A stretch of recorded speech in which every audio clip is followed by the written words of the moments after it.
بسم الله الرحمن الرحيم ولله الأسماء الحسنى فادعوه بها السلام عليكم ورحمة الله وبركاته الحمد لله والصلاة والسلام على رسول الله அன்புள்ள சகோதரிகளே நாங்கள் அல்லாஹு தாலாவுடைய அழகிய திருநாமங்களில் இன்னும் மற்றொன்றை பார்ப்பதற்காக நாங்கள் இந்த சந்தர்ப்பத்தை நாங்கள் எடுத்துக்கொள்வோம்.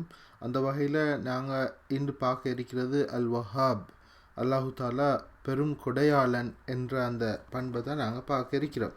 இது குர்ஆனில் 3 இடங்களில் இடம்பெற்றிருக்குது. ஒரு இடத்துல இன்னொரு அல்லாஹு தாலாவுடைய ஒரு சொல்லோடு சேர்ந்து வந்திருக்குது. அதாவது அல் அசீசுல் வஹாப், மிகவும் சக்தி உள்ளவனும் அதே நேரம் எதையும் எதிர்பார்க்காமல் அடியார்களுக்கு கொடுத்து வருபவனே என்ற அந்த கருத்தில் மற்ற இன்னும் 2 இடங்களில் அதாவது இன்னக அன்தல் வஹாப், யா அல்லாஹ் நிச்சயமாக நீதான் பெரும் கொடையாளியாக இருக்கின்றாய் என்று வந்திருக்குது. அந்த வகையில் அப்போ என்ன இது ஏற்கனவே நான் சொன்னதிலிருந்து நீங்கள் விளங்கி இருப்பீங்க இதில் கருத்தை. அதாவது வஹப யஹபு என்றால் வஹப என்றால் கொடை கொடுத்தான் என்ற கருத்து. அதாவது ஹிபத்துன் என்றால் கிஃப்ட். அப்போ வஹப என்றால் கிஃப்டாக கொடுத்தான், பரிசாக கொடுத்தான். பரிசாக கொடுக்கறதுன்றா எதிர்பார்க்காம கொடுக்கறது, திருப்பி ரிட்டர்ன் எதிர்பார்க்காம கொடுக்கறது என்றது தான் அந்த வஹப், கிஃப்டாக கொடுக்கறதுன்ற அர்த்தம். அப்போ வாஹிப் கிஃப்டாக கொடுப்பவன், வஹாப் நாங்கள் இதுக்கு முன்னால் பார்த்து வர்றது போன்று இதுவும் ஒரு சூப்பர்லேட்டிவ் ஃபார்மாக இருக்குது. அதாவது மிகவும் அதிகமாக கொடை கொடுப்பவன் என்ற அந்த கருத்தை சொல்லுவதாக இருக்குது. அப்போ அல்லாஹு தாலாவுடைய இந்த வஹாப் மிக ஒரு சூப்பர்லேட்டிவ் ஃபார்மாக இருக்கிறதால இதை நாங்கள் இதில் 2 கருத்து இருக்குது. ஒன்று கசீருல்லத்தா, அதாவது அதாவது மிகவும் அதிகமாக கொடை கொடுப்பவன் என்றது கருத்து. 2வது தொடர்ந்தேச்சையாக எப்போதுமே கொடுத்து வருபவன் என்ற கருத்தும் இதுக்குள்ள நாங்கள் விளங்கிக்கொள்ளோம். அப்போ வஹாப் என்று நாங்கள் விளங்கும் போது 2 கருத்தை மனசில் வச்சுக்கொள்ளணும் என்றால், ஒன்று அல்லாஹு தாலா எந்த எதிர்பார்ப்பும் இல்லாமல் தன் அடியார்களுக்கு கொடையாக எத்தனையோ விஷயங்கள் கொடுத்து வர்றான் என்றது. 2வது தொடர்ந்து கொடுத்து வர்றான் என்ற அந்த விஷயத்தை நாங்கள் மனசில் வச்சுக்கொள்ள வேண்டி இருக்குது. அந்த வகையில் அல்லாஹு தாலாவுடைய கொடையிட நேச்சரை நாங்கள் பார்க்கும்போது மனுஷன் கொடுக்குற கொடை போன்றது அல்ல. மனுஷன் கொடுக்கறதுக்கு என்ன இருக்குது அவர்கிட்ட? அவர் ஒரு சல்லியை தூக்கி கொடுப்பார், அல்லது ஒரு சாமானை தூக்கி கொடுப்பார். அவர் கொடுக்குற அந்த கொடை ஒரு மனுஷனை ஆக்கவும் செய்யும், ஒரு மனுஷனை அழிக்கவும் செய்யும். அதாவது கொடுக்கறதால சோம்பேறியாக்கிடும் இல்லையா, இப்படியான. அதே நேரம் எப்படித்தான் மனுஷர்கள் பெரும்பாலும் ரிட்டர்ன் எதிர்பார்த்து தான் கொடுப்பாங்க. அப்படித்தான் ரிட்டர்ன் இல்லாட்டாலும் கூட அவங்க தேங்க்ஸை எதிர்பார்த்து, முதுகு சொறிகிறதை எதிர்பார்த்து, அந்த மாதிரியான ஏதோ ஒரு வகையான ஒரு ரிட்டர்ன் ஒருத்தருக்கு நீங்கள் கொடுக்குறீங்க. அவர் எப்போதுமே உங்களுக்கு மாறு செய்கிறாரு, உங்களை டிஃபேம் பண்ணுறது வகையில் உங்களை அங்கிட்டுக்கிட்டலாம் சொல்லி தெரிகிறாருன்றா அதுக்கடுத்து நீங்கள் கொடுக்க மாட்டீங்க. அது மனுஷன். ஆனால் அல்லாஹ் அப்படி அல்ல. அவன் அல்லாஹ் படைச்சி இப்படியெல்லாம் கொடுக்கும்போது, அள்ளி கொடுக்கும்போது அவனுக்கு குழந்தை இருக்குதென்றும், அவனுக்கு மனைவி மக்கள் இருக்குதென்றும், அவனுக்கு இணையாக ஆட்கள் இருக்குதென்றும் மனுஷர்கள் சொல்கிற நிலையிலும் கூட ஒரு மூமினுக்கு கொடுக்கறத விட எந்த வகையிலும் குறைவில்லாமல் ஒரு காஃபிருக்கோ அல்லது ஒரு காஃபிர் நாட்டுக்கோ யாருக்குமே அல்லாஹ் கொடுத்து வரதை நாங்கள் பார்க்குறோம். எனவே அல்லாஹு தாலாவுடைய கொடை என்றது யாருக்கும் கொடுப்பான், எந்த எதிர்பார்ப்பும் இல்லாமல் அல்லாஹ் கொடுக்குறான் என்றது. அதே நேரம் அல்லாஹு தாலாவோட கொடைகள் ஞானம் நிறைஞ்சது. ஒரு போது ஒரு மனுஷனுக்கு கொடுக்காம விட்டுடுறான், அதுவும் ஒரு வகையான கொடை தான். என்னென்னா அவனை உருவாக்குறதுக்காக, அந்த கஷ்டங்களூடாக அவன் உருவாகணுமே, அவன் நல்ல ஒருத்தனாக மாறணுமென்றதுக்காக அல்லாஹ் ஒரு போது சில நேரம் அவனுக்கு விஷயங்களை கொடுக்காம விடுறான். இப்படியாக அல்லாஹு தாலாவுடைய கொடைகள் அளப்பரியதாகவும் தொடர்ந்தும் கிடைக்கிறதாகவும் ஞானம் மிக்கதாகவும் நிறைவானதாகவும் இருக்கிறத நாங்கள் பார்த்து கொள்ளக்கூடியதாக இருக்குது. அந்த வகையில் நாங்கள் அல்லாஹு தாலா தர்ற இந்த கொடைகளுக்காக நாங்கள் என்ன செய்யலாம், நாங்கள் என்ன செய்யணும் என்ற வகையில் அல்லாஹு தாலாவே குரானில் சொல்லிக்கிற விஷயம்தான். இத் தஅத்தன ரப்புக்கும் லஇன் ஷக்கர்தும் லஅஸீதன்னகும் வலஇன் கஃபர்தும் இன் அஸாபி லஷதீத். அல்லாஹு தாலா மிக வெளிப்படையாக அறிவித்திருக்கிறான் என்னென்றால், நீங்கள் உங்களுக்கு கிடைக்கிற அருள்களுக்காக, உங்களுக்கு கிடைக்கிற அல்லாட அருள்களுக்காக நீங்கள் நன்றி செலுத்தி வருவீங்கன்னா நாங்கள் இன்னும் அஸீதன்னகும் தொடர்ந்து நான் நிறைய தருவேன் உங்களுக்கு. வலஇன் கஃபர்தும் இன் அஸாபி லஷதீத். ஆனால் நீங்கள் நிராகரிக்கக்கூடியவர்களாக இருந்தால் நிச்சயமாக எனது வேதனை மிக கடுமையானதாக இருக்கும் என்று. அப்போ இங்கே நன்றி செலுத்தினா அதிகரித்து தருவேன், நிராகரித்தால் என்ன வேதனை கிடைக்கும் என்றால், இந்த நிராகரிப்பு என்றதுக்கு நாங்கள் மார்க்கத்தில் நாங்கள் விளங்கி வச்சிருக்கிற அல்லாஹ்வை புறக்கணிக்கிறது என்ற கருத்தும் இருக்கும். இந்த வசனத்தின் அமைப்பு படிக்கு நன்றிக்கு எதிர்கருத்து, அதாவது நன்றி இல்லாமல் நடக்கிறது என்ற அந்த கருத்தையும் குறிக்கிறதா இருக்கும். எனவே நன்றி இல்லாமல் நடக்கும்போது அது ஒரு நிராகரிப்பாக கொள்ளப்படுது. அது நல்லது கொண்டு வராது, அல்லாஹு தாலாட கோபத்தையும் அல்லாஹு தாலாட தண்டனையும் கொண்டு வரும் என்றதை நாங்கள் விலையும் கொள்ளணும்.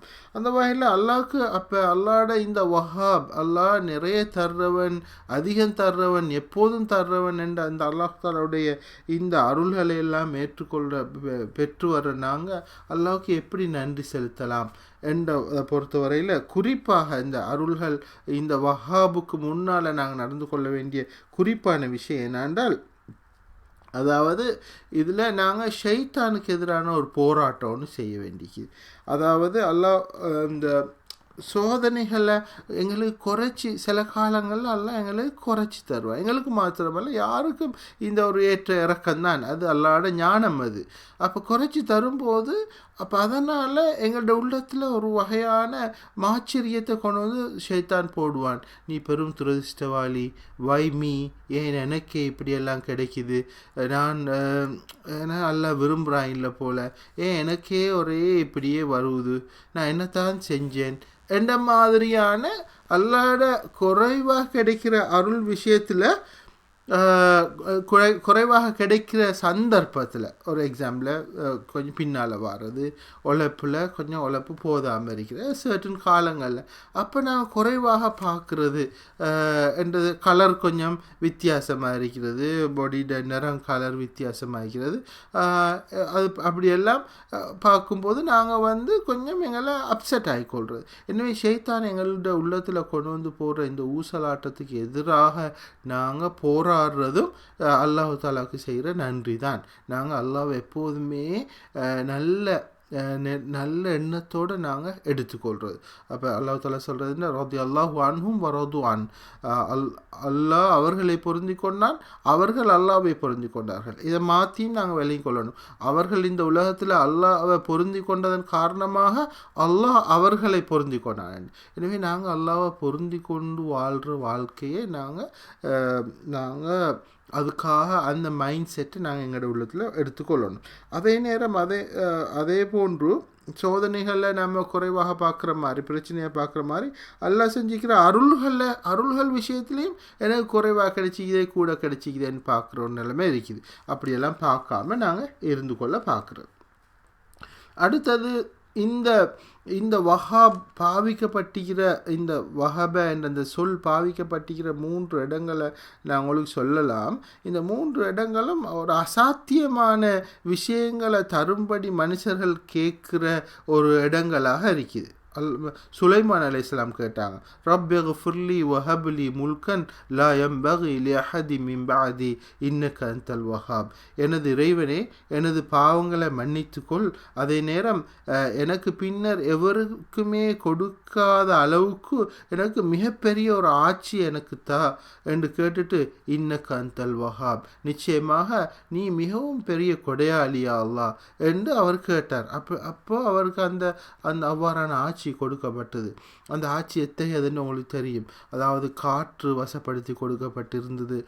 பறவைகள் மொழிகளை அவங்க கேட்பாங்க, பறவைகள் வசப்படுத்தி கொடுக்கப்பட்டிருந்தது. ஷைத்தான்கள் ஜின்கள் எல்லாம் அவங்களுக்கு வசப்படுத்தி கொடுக்கப்பட்டிருந்த மிகப்பெரிய ஒரு ஆட்சியை அவங்களுக்கு கிடைச்சிது. அப்போ அவர் கேட்டது இன்னக அன்தல் வஹாப் என்று சொல்லித்தான் அவர் இந்த துவாவை கேட்கிறார். அதே போன்று குரானில் பாவிக்கப்பட்டிருக்கிற இந்த சொல் இன்னொரு இடத்துல வருது. ஜக்கரியா அலைஹிஸ்ஸலாம் அவருக்கு வயசு போயிட்டுது. அவரோட மனைவியும் கூட ஒரு மலட்டு தன்மை உள்ளவள் என்ற நிலையில் இனி அவருக்கு இந்த சந்ததியே கிடைக்காது என்ற நிலையில் அவர் கடைசியில் ஒரு அதே மாதிரி திரும்பவும் கேட்குறார் என்றால் ரப்பி ஹப்லி மில்லதுன்க துர்ரியத்தன் தய்யிபா இன்னக சமீஉ துஆ. ஹப்லி வஹப யஹபு தான், அது வஹாப்லேருந்து வாரது தான். யா அல்லாஹ், எனக்கு மிக நேர்த்தியான நல்ல ஒரு அதாவது வழித்தோன்றலை, எனக்கு புள்ள பாக்கியத்தை உன்னிடமிருந்து எனக்கு பரிசாக தாவேன்யா அல்லாஹ். இன்னக்க சமீஉ துஆ, நிச்சயமாக நீ பிரார்த்தனைகளை கேட்டு அங்கீகரிப்பவனாக இருக்கிறாய் என்று அந்த இது ஜக்கரியா அலைஹிஸ்ஸலாம் அவங்க கேட்டாங்க. அப்போ அவங்களுக்கு அது கொடுக்கப்படுது. எனவே இதோட தொடராகத்தான் குரானில் இந்த இன்னக அன்தல் வஹாப் 3 இடங்களில் தான் வஹாப் வருவது. ஒன்று அசீசுல் வஹாப்னு வார இடம், ரெண்டாவது இன்னக அன்தல் வஹாப்னு வார இடம். ஒன்று இன்னக அன்தல் வஹாப்னு வார இடம் ஒன்று சுலைமான் அலைஹிஸ்ஸலாம் அந்த பெரும் ஆட்சியை கேட்ட இடம். ரெண்டாவது அல்லாஹு தாலா மூமின்கள் இன்னக அன்தல் வஹாப் என்று சொல்லி ஒரு விஷயத்தை கேட்பாங்கன்று அல்லாஹு தாலா ஒரு இடத்த அறிமுகப்படுத்துகிறான். உண்மையிலே அது ஒரு மகத்தான ஒரு விஷயத்தை கேட்குறதாகத்தான் அமைது. இந்த வசன பிரயோகத்திலிருந்து இதோடைய முக்கியத்துவத்தை நாங்கள் விளங்கிக் கொள்ளணும். மூமின்கள் கேட்பாங்க என்னென்றால் ரப்பனா லா துஸிக் குலூபனா பஅத இத் ஹதைதனா, எங்களது இறைவனே, எங்களுக்கு நேர்வழி காட்டலை தந்த பிறகு எங்களோட உள்ளங்களை திசை திருப்பி விடாதே. வஹப்லனா மில்லதுன்க ரஹ்மா, உன்னிடமிருந்து எங்களுக்கு பெரும் அருளைத்தாயா அல்லாஹ். இன்னக அன்தல் வஹாப், நிச்சயமாக நீ பெரும் அருள் செய்பவனாக கொடையாளியாக இருக்கின்றாய் என்று மூமின்கள் கேட்பாங்க என்று அல்லாஹ் தாலா சொல்கிறான். அப்போ இங்கே நாங்கள் விளங்கி கொள்கிற விஷயம் என்ன? அந்த பெரும் அருள் என்ன? கிடைக்கிறதுக்கு அரிய மிகவும் அல்லாஹ்விடமிருந்து விசேடமாக கிடைக்க வேண்டிய அந்த அருள் என்ன? ரப்பனா லா துஸிக் குலூபனா பஅத இத் ஹதைதனா, யா அல்லாஹ், எங்களை நேர்வழி காட்டின பிறகு எங்களோட உள்ளங்களை திசை திருப்பி விடாதே என்றது. உண்மையிலே ஹிதாயத் என்றது அது அல்லாஹ்விடமிருந்து வர வேண்டியது என்றதை நாங்கள் ஆழமாக விளங்கி கொள்ளணும். ஹிதாயத்தும் தான் அது. ஹிதாயத் என்றது நம்பி அந்த கருத்து ஃபெய்த், அதுக்கு பின்னால் அந்த ஹிதாயத்துக்கு பின்னால் வர்ற செயல்பாடு. தொழுகன்னு வைங்களே, உதாரணத்துக்கு நான் நினைப்பேன் என்னென்னா 3 வேளை பள்ளிக்கு ஜமாத்தோடு போய் தொழுதுட்டு ஒரு 4வது வேலை வரும்போது கொஞ்சம் தள்ளி இருக்கும் அல்லது வேலைகளோடு இருக்கும்போது எனக்கு நினச்சிப்படும் 3 வேலை போய்பட்டு தானே 4வது வேலை வீட்டில் கொள்ளுவோம்னு நினச்சி அப்படி தொழுவோம். ஆனால் அடுத்த நாள் 5 நேரமும் தொலை இல்லாமல் போயிடும், ஜமாத்துக்கு போக இல்லாமல் போயிடும், விரும்பினாலும் போக இல்லாமல் போயிடும். எனவே விஷயங்கள் அல்லாஹ்வோட கையில் இருக்குது. நேர்வழியும் அல்லாஹ் தன்பால் ஒருத்தரை நெருக்கி கொள்றதும் அல்லாஹ் தாலோட கையில் இருக்குது. ஹிதாயத்துன்றது அல்லாஹ் தாலோட கையில் இருக்குது. எனவே அந்த ஹிதாயத்தை வஹப்லனா மில்லதுன்க ரஹ்மா, உன்னிடமிருந்து எங்களுக்கு பெரும் அருளை தாயா அல்லாஹ், அந்த ஹிதாயத்தை தாயா அல்லாஹ். இன்னக அன்தல் வஹாப், நீ பெரும் கொடையாளியாக இருக்கிறாய் என்று அந்த வார்த்தையை பாவிச்சு கேட்பதா மூமின்கள் கேட்கணும் என்று எங்களுக்கு வழிகாட்டப்படுது. எனவே உலகத்தில் எங்களுக்கு கிடைச்சிக்கிற எல்லாமே அருள் தான். சோதனையும் கூட அல்லாஹு தாலா ஞானம் நிறைந்தவன் வகையில் ஒரு ரஹ்மான், அல்லாஹ் இரக்கமுள்ளவன், ஞானம் நிறைந்தவன் என்ற வகையில் எங்களுக்கு நலவுக்காக செஞ்ச ஒரு சோதனையாகத்தான் இருக்கும் என்று எடுத்துக்கொண்டுட்டு நாங்கள் அல்லாஹ்வோட சோதனைகளில் அல்லாஹை பற்றி நல்லெண்ணத்தை நாங்கள் லூஸ் பண்ணிடக்கூடாது. நாங்கள் எப்போவுமே அல்லாஹு தாலாகிட்ட யா வஹாப், பெரும் கொடையாளியே, என்னை ஹிதாயத்தை எனக்கு தந்துடு, ஹிதாயத்தை எனக்கு நசீபாக்கிடு என்று நாங்கள் துவா செய்கிறதோடு அதுக்காக பெரும் பிரயத்தனம் செய்கிறவங்களாகவும் நாங்கள் இருக்கணும். ரப்பனா லா துஸிக் குலூபனா பஅத இத் ஹதைதனா வஹப் லனா மின் லதுன்க ரஹ்மா இன்னக அன்தல் வஹாப்.